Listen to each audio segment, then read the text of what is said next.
नमस्कार दोस्तों, मैं doctor Renu Singh from career counsellors India एक नए करियर थीम के साथ आपके समक्ष हूँ। चर्चा में भाग लेने वाली एक बहुत ही कुशल, सुंदर, मेधावी और youth doctor doctor Tania Jaiswal है। आप गवर्नमेंट हॉस्पिटल रोहतास, बिहार में मेडिकल ऑफिसर के रूप में कार्यरत हैं और अपनी सेवाएं दे रही हैं। तो हम आगे बढ़ते हैं। डॉक्टर तान्या, आपने अपनी एमबीबीएस की डिग्री फ्लाइंग कलर्स से सक्सेसफुली अचीव किया। क्या आप अपने दर्शकों को बताना चाहेंगी कि एमबीबीएस डिग्री क्या है? एमबीबीएस का सबसे पहले full form bachelor of medicine and bachelor of surgery होती है। ये एक ऐसी डिग्री है जो जिसकी एकेडमिक कोर्स साढ़े पाँच साल की होती है, जिसमें से जो आपकी एकेडमिक एजुकेशन होती है वो 4.5 साल की होती है और 1 साल कंप्लीट तो मैंडेटरी इंटर्नशिप होती है। ये करने के बाद आप एज अ लीगल प्रैक्टिशनर बनते हो। तो इस एमबीबीएस का मतलब ये है। तो डॉक्टर, क्या आप हमें बताएंगे कि एक मेडिकल डॉक्टर के लिए एक कुशल डॉक्टर के लिए कौन सी जो स्किल्स है होनी चाहिए कुशल डॉक्टर में? जी मैम, सबसे पहले मैम उनमें एम्पैथी होनी चाहिए। एम्पैथी मतलब कि ऐसी ability to know someone feelings और शेयर कर सके, वो इमोशन होना चाहिए उनके अंदर। दूसरी बात है कि ऑब्वियसली आप में इतनी कैलिबर होना चाहिए, कैपेसिटी होनी चाहिए कि आप ग्रेट वॉल्यूम उतनी बड़ी बड़ी बुक पढ़ पाए। फिर इंटेलेक्चुअल क्यूरियोसिटी कि हम जब तक जागरूकता नहीं होगी हम आगे कुछ सीख नहीं पाएंगे। और जाहिर से बात है हम एक सोशल समाज में रह रहे हैं जहाँ पे हमें हेल्प करने की हमेशा डिजायर होनी चाहिए, हम ना नहीं कह सकते हैं किसी को। और सबसे इम्पोर्टेंट होता है कि आप जिसको ट्रीट कर रहे हैं उनसे बात करनी आनी चाहिए। इसका मतलब है कि इंटरपर्सनल कम्युनिकेशन स्किल्स होना चाहिए। ये 5 चीज मैं कहूँगी सबसे इम्पोर्टेंट होती है। ओके, तो सबसे पहले तो एमबीबीएस में जाने से पहले आपको +2 करना पड़ता है। +2 आप में होना चाहिए और 17 ईयर्स से अबव एज होना चाहिए आपका। 31 दिसंबर से, जो भी आप इस ईयर में अगर आप जाने वाले हो तो 31 दिसंबर 2020 तक आपका 17 ईयर्स कंप्लीट होना चाहिए। अपियर होते अब तो आसान हो गया कि अब तो पूरे कंबाइंड एग्जाम हो गए, वरना हमारे टाइम पे सब इंडिविजुअल एग्जाम्स होते थे। तो अब सबसे बेहतर हो गया जो नीट हमारा आया है, जो हमारे गवर्नमेंट ने अच्छे से बहुत प्लान करके एग्जाम बनाया। उसमें नीट है, एएफएमसी है, सारे टॉप मेडिकल कॉलेजेस हैं। अब सबसे पहले आपको नीट में अपेयर होना पड़ता है अंडर ग्रेजुएट करने के लिए, जिसको हम लोग एमबीबीएस कहते हैं। अगर आप वो क्वालिफाई कर लेते हैं तो फिर आपको 5.5 साल का एकेडमिक कोर्स होता है। उसमें से पास आउट करने के बाद फिर सबसे इम्पोर्टेंट एक सेंट्रल एग्जाम होता है जिसको हम आईनी सीटी कहते हैं, और दूसरा होता है नीट पीजी। तो आईनी सिटी में 3 कॉलेजेस होते हैं, एम्स, चंडीगढ़ और जिपमर, और एक और हाँ निमहांस बैंगलोर का। और एक नीट होता है जिसमें सारे स्टेट के इंस्टीट्यूट होते हैं। तो ये 2 चीज, एक अंडर ग्रेजुएट हो गए और एक पोस्ट ग्रेजुएट हो गया। अदरवाइज इसके अपार्ट में लोग डिप्लोमा भी करते हैं। अनफॉर्चुनेटली जिनका पीजी नहीं निकल पाता है तो वो लोग डिप्लोमा को ऑप्ट करते हैं। Diploma is also a good option. तो ये क्राइटेरिया है। लेमैन के लिए मुश्किल होता है, उन्हें नहीं समझ में आता है कि सर्दी खांसी के लिए किसके पास जाए। उनके लिए डॉक्टर पूरा डॉक्टर होता है कि एक डॉक्टर को सारी जानकारी होती है, उनको सही है, ऐसा हाँ। मानना है। लेकिन अब थोड़ी एजुकेशन इंप्रूव होने के बाद लोगों ने थोड़ा ध्यान देना शुरू कर दिया है, क्योंकि अवेयरनेस फैलाना भी हमारा ही काम है। तो सबसे पहले मैं बहुत शॉर्ट में समझाऊंगी कि एक फिजिशियन होता है जिसको हम लोग जनरल फिजिशियन कहते हैं। जनरल फिजिशियन मतलब जनरल बीमारी, सर्दी खांसी बुखार पेट दर्द, अगर ऊपर ऊपर से आपको ऐसा बीमारी फील हो रहा है तो आप सबसे पहले जनरल फिजिशियन के पास जाइए। और ऐसे भी सबसे पहले कुछ भी सिम्टम आता है तो हमेशा जनरल फिजिशियन के पास जाइए। वो आपको फिर बताते हैं कि आपको कहाँ जाना चाहिए। और लेडीज के लिए सबसे बेस्ट होती हैं गायनेकोलॉजिस्ट, जो सिर्फ लेडीज के लिए होती हैं, बच्चों के लिए और माँ के लिए। जब तक बच्चे उनके गर्भ में है तब तक उनकी जिम्मेदारी है। जैसे ही बच्चे माँ से बाहर आते हैं उनकी जिम्मेदारी ले देते हैं पीडियाट्रिशियन। अब वो उनका डिपार्टमेंट, अब वो बच्चे को वो संभालेंगे। और क्योंकि हमारा इतने ज्यादा सब अंदर स्ट्रेस रहते हैं, सब प्रेशर में रहते हैं, तो लोग अब थोड़ा मेंटल अवेयरनेस की तरफ भी जा रहे हैं। तो उनके लिए एक बहुत अच्छे डिपार्टमेंट के डॉक्टर्स होते हैं जिनको साइकाइट्रिस्ट कहते हैं, जो आजकल बहुत लोग इनको काउंसलिंग भी करते हैं। ये लोग, मेरे मानने में साइकाइट्रिस्ट बहुत अच्छा एक स्ट्रीम है। फिर सर्जन सारे लेमैन जानते हैं कि हाँ सर्जन क्या होते हैं, काटना चीरना, मैं सिंपल लैंग्वेज में कहूंगी हाँ वही सर्जन होते हैं। फिर आजकल नया हो गया है कि पेट की 75 बीमारियां आ गई हैं, अलग अलग भाषा में लोग अलग अलग तरीके के बताते हैं, तो भाई इनके लिए भी हमने अलग डॉक्टर बना दिया है जिसको हम लोग गैस्ट्रोएंटरोलॉजिस्ट कहते हैं, जिसका सिंपल मतलब है गैस पेट में होती है तो गैस्ट्रो होंगे। फिर एक क्योंकि हमारे कंट्रीज में काफी ज्यादा कैंसर के रोगी बहुत हो गए हैं और सबसे ज्यादा कैंसर हो रहे हैं ब्लड कैंसर, तो ब्लड कैंसर के लिए इतनी उसमें ज्यादा रिसर्च है, पढ़ाई है, जो एक नॉर्मल डॉक्टर के उतना नहीं करना चाहिए, उनके लिए भी ऐसी बहुत सारी पढ़ाई होती है, तो उनके लिए अलग से निकाला गया हेमाटोलॉजिस्ट। इनको खून की जो भी दिक्कत होगी, कमी है या कैंसर है, तो भाई वो हेमाटोलॉजिस्ट के पास जाए। और बढ़ते जैसे एज बढ़ते जाता है वैसे चीनी की बीमारी, बीपी की बीमारी, जो भी मैक्सिमम किडनी से रिलेटेड होती है उनसे प्रॉब्लम होता है, तो उनके लिए नेफ्रोलॉजिस्ट। और भाई सुंदर सबको दिखना है तो इसके लिए भी एक डॉक्टर है हमारे पास जिनका नाम डर्मेटोलॉजिस्ट है। और सुंदर दिखने के लिए, दिखाने के लिए भाई आंखें होना जरूरी है, तो उसके लिए भाई ये ऑप्थेमोलॉजिस्ट। तो ये मैं बिल्कुल लेमन भाषा में मैंने समझाया है कि कौन कौन से मेजर स्पेशलिस्ट होते हैं। बहुत खूब डॉक्टर तान्या, आप जितनी सुंदर है उतने ही सुंदर शब्दों में आपने एक लेमैन को, जो भी डॉक्टर्स है उनके विभिन्न क्षेत्रों को और डॉक्टर्स के जो स्पेशलिस्ट है उनको बताया। Thank you doctor.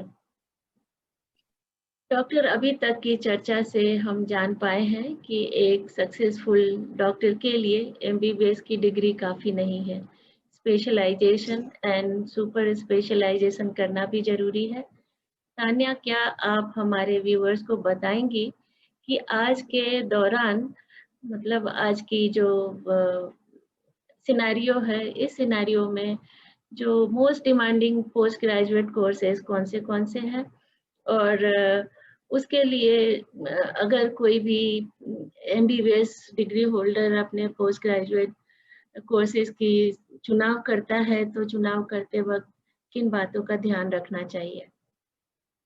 जी, सबसे पहले मैं कहूंगी क्योंकि मैं खुद एक पीजी एस्पिरेंट हूँ, तो मैं समझती हूँ कि हाँ चॉइसेस चुनने में दिक्कत होती है, लेकिन अगर हम एक चीज अगर खुद को जान लेंगे ना तो इतना मुश्किल नहीं है, क्योंकि पीजी का कोर्सेस सिर्फ 3 साल का भले होता है लेकिन उसके साथ सारी उम्र रहना है, तो ये बिल्कुल शादी का रिश्ता है जो हमें पूरी जिंदगी भर निभाना है। और किसी से भी शादी करने के लिए भाई दोनों पार्टी को जाना जरूरी होता है, तो यही पीजी भी है। जब तक आप खुद को नहीं जानेंगे ना कि आपकी पर्सनालिटी क्या है, एक्चुअली आप चाहती क्या है लाइफ से, it's only depend upon your personality और आपका एप्टीट्यूड क्या है आपके काम के तरफ।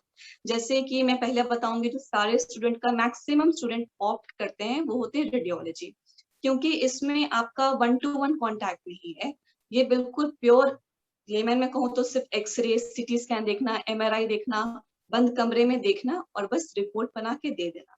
लेकिन रेडियोलॉजी की जो लोग रैंक होती है वो मोस्टली टॉप 10 वाले को ही मिलता है, तो इसके लिए बहुत कड़ी मेहनत करनी पड़ती है। दूसरा होता है मेडिसिन। मेडिसिन वास्ट सब्जेक्ट है बहुत, इसमें आप जितना पढ़ते जाओगे उतना आपको नॉलेज होते जाएगा। तो अगर सर्दी है तो हम कह नहीं सकते कि सिर्फ सर्दी है, सर्दी से रिलेटेड बुखार होगा, फिर पेट दर्द होगा, तो इन सारे को कोर्सेज को कंबाइन करके मेडिसिन भी होता है। अगर कभी इस दौरान में सर्जरी की जरूरत हुई तो एक कोर्स सर्जरी होता है। फिर आजकल एक बहुत इंटरेस्टिंग ही पीजी कोर्सेज है जो लोग सोच रहे हैं ऑप्ट करने का, वो होता है फॉरेंसिक मेडिसिन, क्योंकि डॉक्टर की रिस्पॉन्सिबिलिटी सिर्फ लिविंग पर्सन तक नहीं है, डेड पर्सन तक भी है, कि मरने के बाद भी भाई उसे दिक्कत ना हो। इसको फॉरेंसिक मेडिसिन हम कहेंगे। और जब उसको जहां तक सुंदर जी, भाषा में कह सकते हैं, जीवन के साथ भी जीवन के बाद भी, है ना? हाँ जी बिल्कुल, बीमा इंश्योरेंस की तरह। और भाई ये दुनिया ही चल रही है माँ के वजह से, तो उनका ख्याल रखना भी बहुत जरूरी है, क्योंकि एक साथ साथ दो दो जिंदगियां वो अपने अंदर रखी हुई हैं, तो उनके लिए भी एक अलग डॉक्टर होने ही चाहिए। और क्योंकि मम्मी दादी नानी सबका एक ही तकलीफ होता है कि बच्चा मेरे घुटनों में बहुत दर्द है, तो इस वजह से इस कोर्स की भी बहुत डिमांड है, तो वो हो जाते हैं ऑर्थोपेडिक एंड डर्मा। जैसे मैंने बताया हर लोग को सुंदर दिखने का हक है, तो इसके लिए डर्मेटोलॉजी कोर्स है। ये सब टॉप कोर्सेज है मैं कह रही हूँ।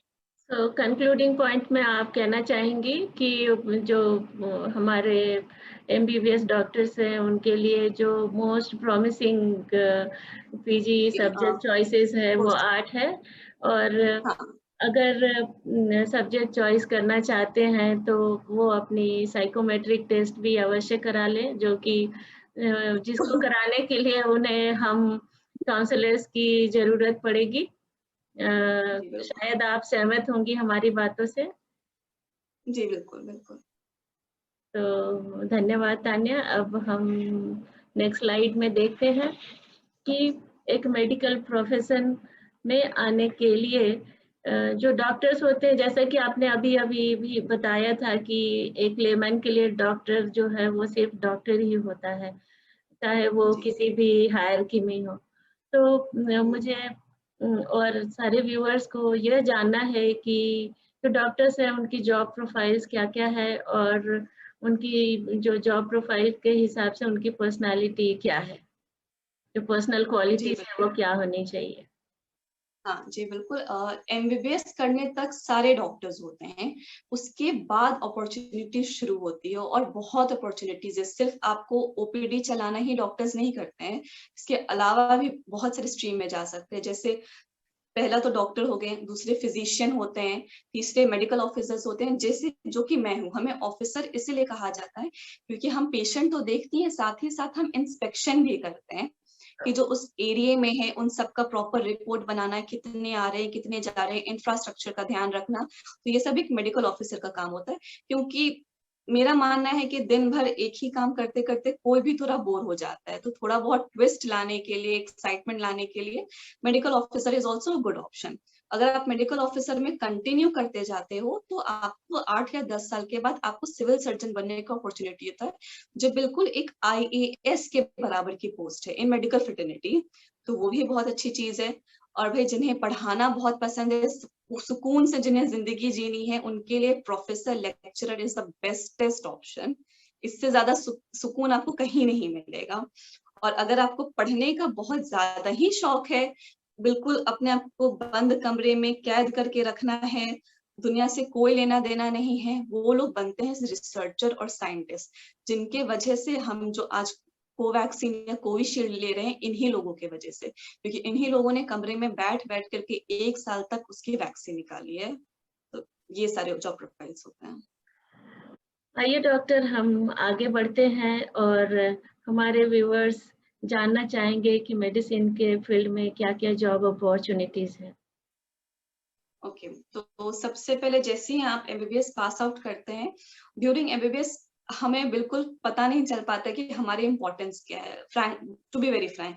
बट जैसे ही कॉलेज से निकलते हैं ना, तो ये बात बिल्कुल सही है कि डॉक्टर्स को जॉब के पास जाने की जरूरत नहीं है, जॉब खुद आ जाते हैं डॉक्टर्स के पास। ये बात बिल्कुल सही है, अब मैं मानती हूँ।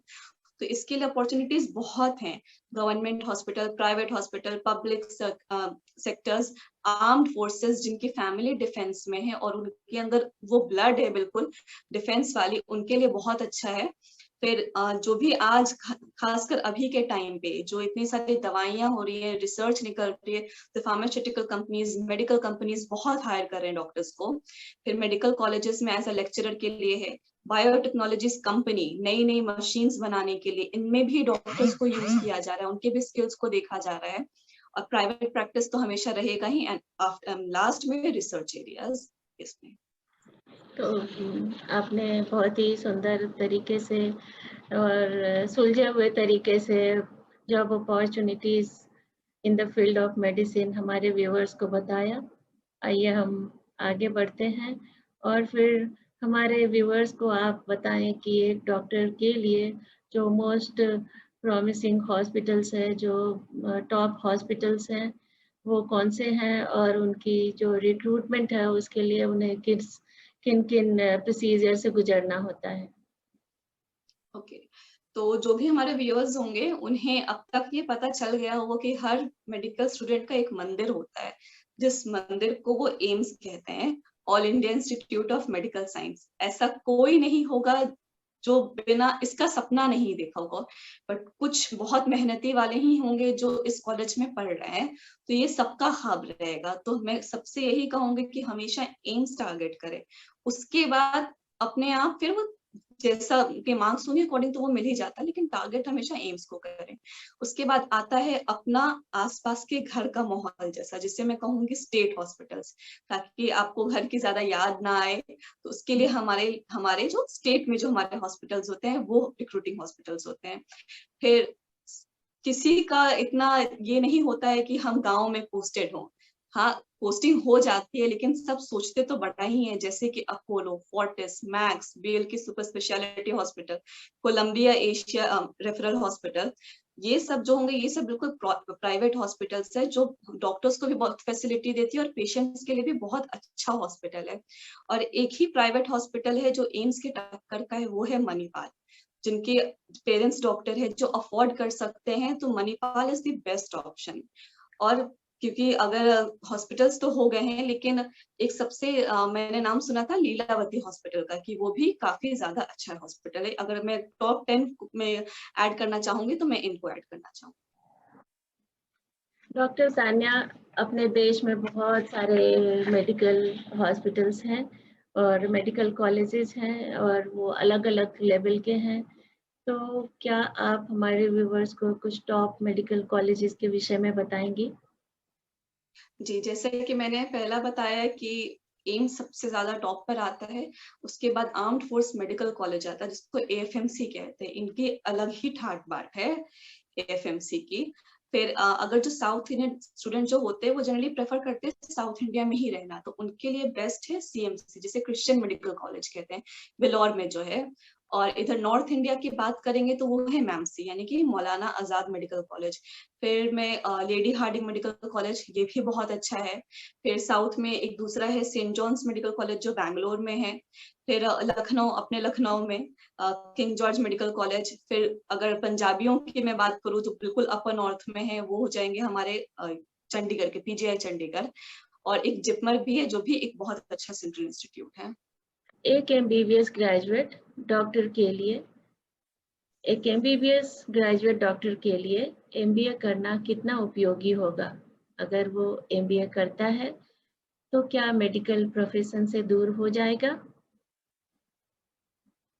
ओके, तो मैं शुरू इससे करूंगी कि जो एमबीबीएस कर चुके होते हैं और वो एमबीए का सोचते हैं, तो ये बहुत ही इंटरेस्टिंग ट्विस्ट है उनके करियर में, क्योंकि it will be a collaboration of a medical knowledge with marketing skills.